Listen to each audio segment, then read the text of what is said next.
Alright, for my Long Island fans, for my viewers, today we need to talk about media bias.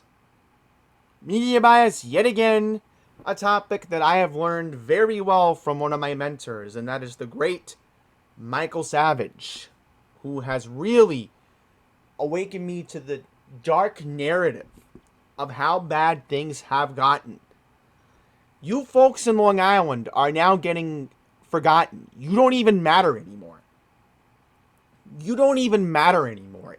I hate that I have to be saying this about my viewers here.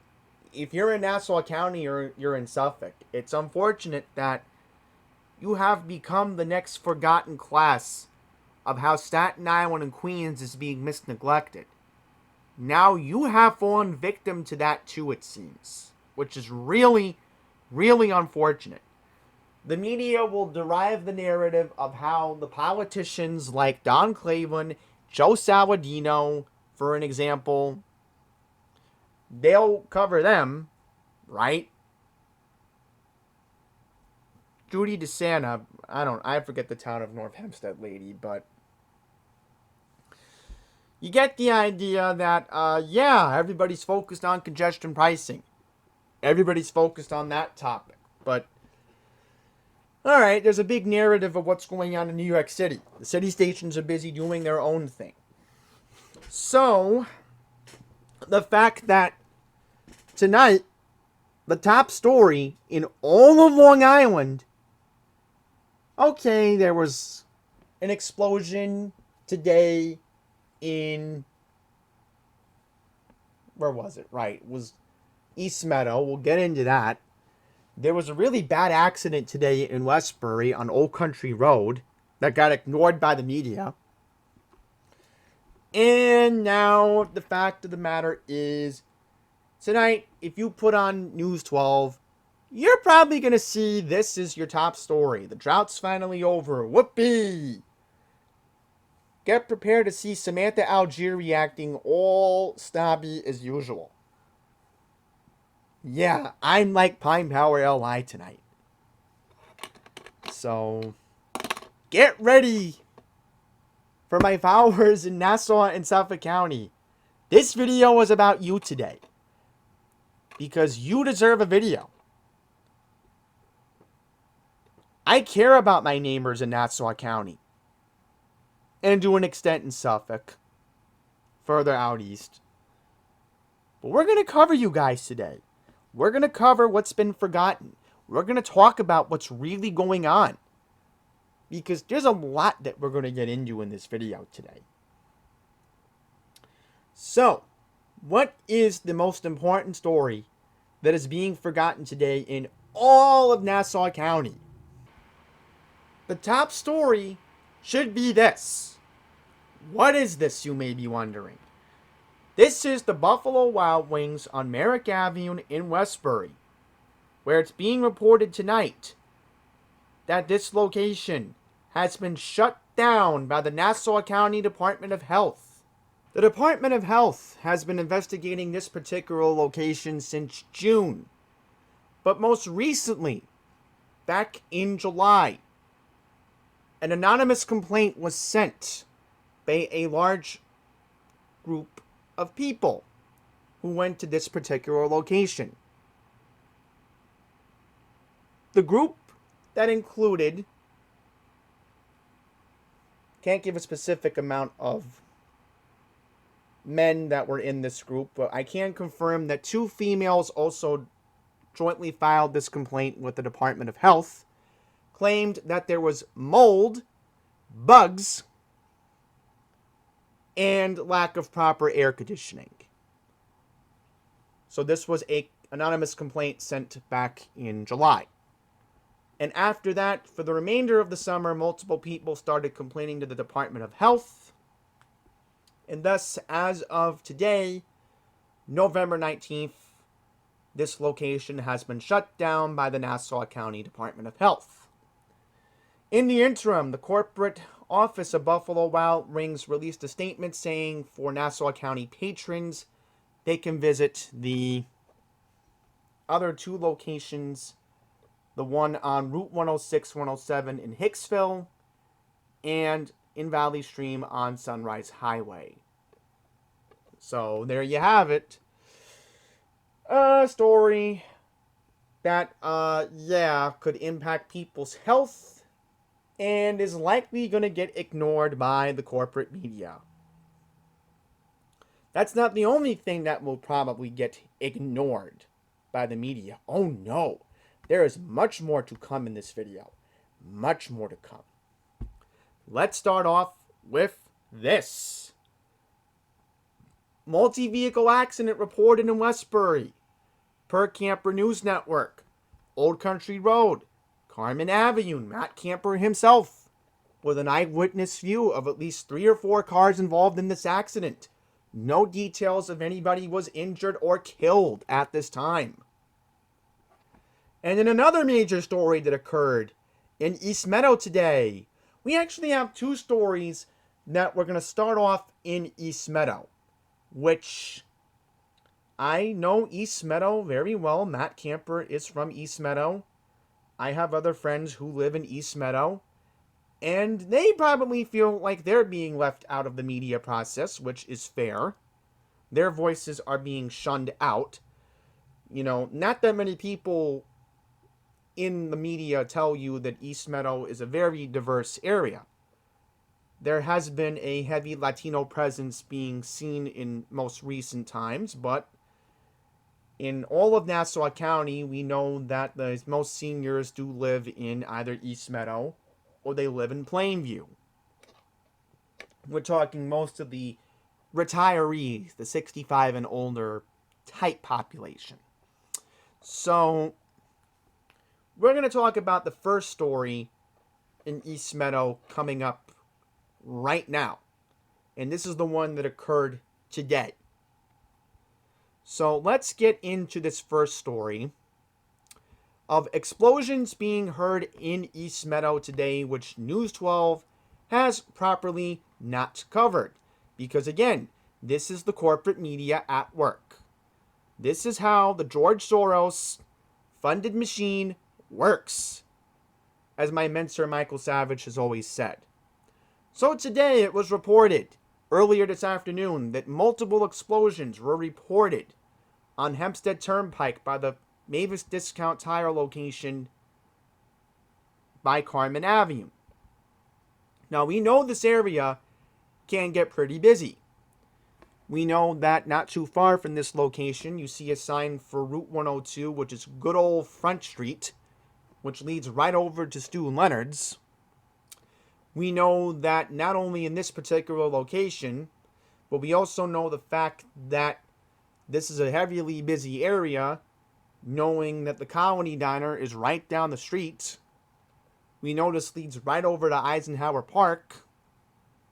And we know that this area can generally be busy on any given day, given that we know Hempstead Turnpike is a major thoroughfare.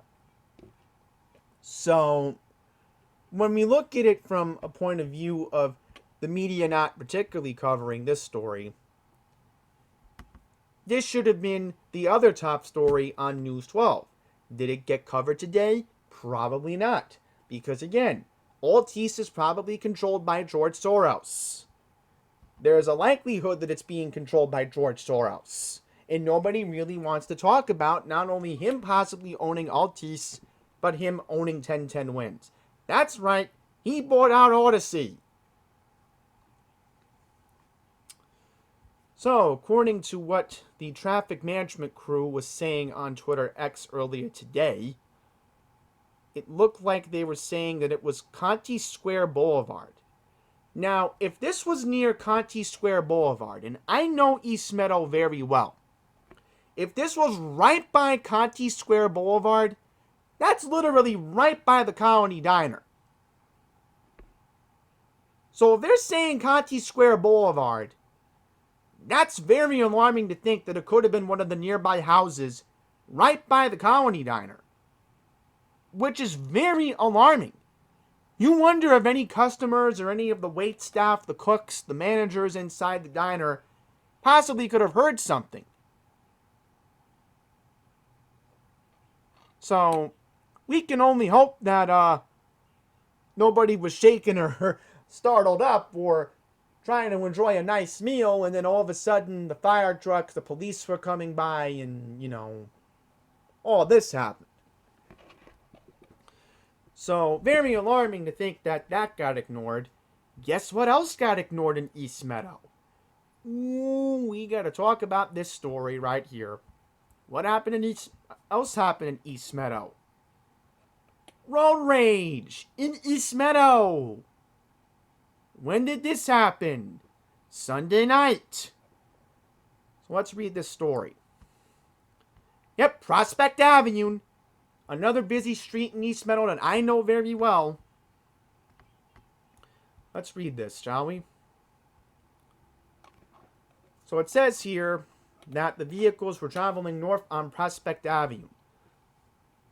A female victim was driving a black Infiniti Q50 when a male operating a red Cadillac sedan aggressively changed lanes in front of the victim and fired approximately 2 rounds from what appeared to be a handgun right by Lancaster Street and Freeman Avenue before fleeing the scene at 10:58 p.m. back on Sunday, November 17th. Officers conducted an investigation, and the vehicle was located in front of 7-Eleven at 525 Newbridge Road in East Meadow. Defendant Anthony Beltran, age 33, of 56 Grant Avenue in Bethpage, and John Messina, age 45, of 2389 Garfield Street in North Belmore, were arrested without further incident. No injuries were reported. During the investigation, Nassau County Police detectives recovered a loaded .25 caliber handgun, a switchblade, and a white powdery substance believed to be cocaine. Defendant Beltran is charged with criminal possession of a weapon in the 2nd degree, criminal possession of a weapon in the 3rd degree, reckless endangerment 1st degree, menacing 2nd degree, 3 counts of criminal possession of a controlled substance, 7th degree, criminal possession of a controlled substance 5th degree, and criminal possession of stolen property 4th degree. Defendant John Messina is charged with criminal possession of a weapon in the 2nd degree, criminal possession of a weapon 3rd degree, reckless endangerment 1st degree, menacing 2nd degree, 5 counts criminal possession of a controlled substance 7th degree, criminal possession of a controlled substance 5th degree, and criminal possessions of stolen property 4th degree. They were arraigned yesterday at 1st District Court in Hempstead. And hopefully Ann Donnelly directed them to be held without bail. Hopefully. Because we saw what happened in Manhattan yesterday with that mentally ill man that stabbed and killed 3 people. Hopefully Nassau County did the right thing here. I hope so. I really hope so. Ann Donnelly, you better have done the right thing here. All I'm going to say on that. Oh, but there's more to cover. There's more to cover, folks. We have a lot to talk about. So let's get to our first story. Multi-vehicle accident on the LIE. And I'm telling you, these accidents are getting out of hand. They really, really are. You know, with Thanksgiving coming up next week, you all know how busy the roads are going to be next week. Especially starting on Tuesday. And not to mention, I have to go into Nassau County Tuesday and Wednesday next week. So, it's just insane, folks. It really, really is. That's why I'm covering this stuff. Alright, so let's see what happened here. There was an accident last night, 5:45 p.m., Monday, November 18th. This occurred in the eastbound lanes near exit 68. So, notice the picture here. Guess what that is? Right by the Pine Barrens. According to Suffolk County Police, William Sarubi, age 37 of Riverhead, was riding a Suzuki motorcycle when he collided in the back of a Ford F-150 pickup truck and was ejected from the bike. Another vehicle swerved to hit the motorcyclist. Sarubi was transported to Peconic Bay Medical Center in Riverhead. He was taken to the trauma center where doctors pronounced him deceased. The other drivers, a 22-year-old man from Coram and a 55-year-old man from Holtzville, were not injured. Following the incident, all 3 vehicles were impounded for a safety check.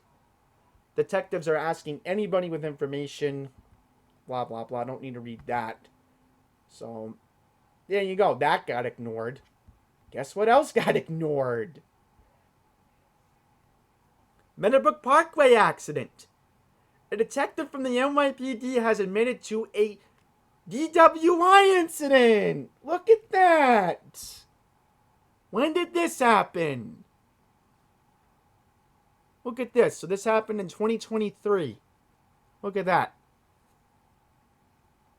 They were on their way to work in Queens. I mean, look at this. A whole year it took. So, looks like the detective was found guilty, and it looks like he's going to be sentenced for 3 to 6 years in prison come January. So, there you have it. Not going to go into the further context, but there you go. I mean, another ignored story, but see, that's something that would normally get a 30-second mention on Channel 7, but probably it didn't. Alright, so let's see what this one is. So, it looks like there was a fatal hit and run. Where did this happen? Yes, so it looked like this happened back in March. So it looks like it took them this long in Suffolk County to find a suspect. So his name is Benjamin Waltzer of Southampton. So it says here, with its GMC pickup truck, on Wednesday, March 6th, he is accused of allegedly striking a 67-year-old man named Angel Anstonbury. So, yep. Obviously, he was taken to Beconic. Trust me, if you're taken to Beconic in Suffolk, you know the odds don't look good. They really don't. I know Peconic Bay very well. Especially because whenever something happened at the aquarium or Splish Splash, that's the first place they think of taking you, God forbid, an emergency. There you have it. I mean, I'm not going to further elaborate into every story. I mean, if it does have most recent date, then I talk about it. So let's see here. What do we got? Ooh, look at this. Another accident on the Southern State Parkway that got ignored. This one happened on Sunday. No, my bad, Saturday. Yeah, the 16th was this past Saturday. Okay. So here's what we know. This accident occurred right between exit 39 and 40 eastbound lanes. The driver, Chakirin Ramukam. I'm sorry if I'm mispronouncing this name. He is a 73-year-old man from Smithtown. Allegedly struck the police vehicles while troopers were investigating a separate crash involving a 2018 GMC Acadia that had collided with a Department of Transportation light tower in the work zone. The driver of the vehicle, Jared Robinson, age 32 of Bayshore, was also found to be driving under the influence. Troopers were seated in their vehicles behind the Acadia when Raccoon's 2004 gray Toyota RAV4 struck the rear of one police car. So, looks like he might have had a medical episode. That's what I'm thinking, because, oh boy. Looks like this might have been a driving impairment issue. Because normally in this type of situation, you think, you know, distracted driving, medical episode. Most cases, the police do think about that, but yes, okay.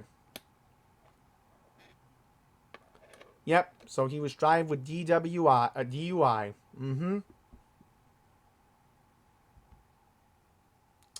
There you have it. I have like 3 more I'm going to read here. Yeah, this is the one that happened on Route 109 in Farmingdale, right? Because I was reading this one earlier. Okay, no. Okay, this was not Route 109. I thought this was Route 109. Alright, this was on Route 110. Okay, so here's what we know about Friday.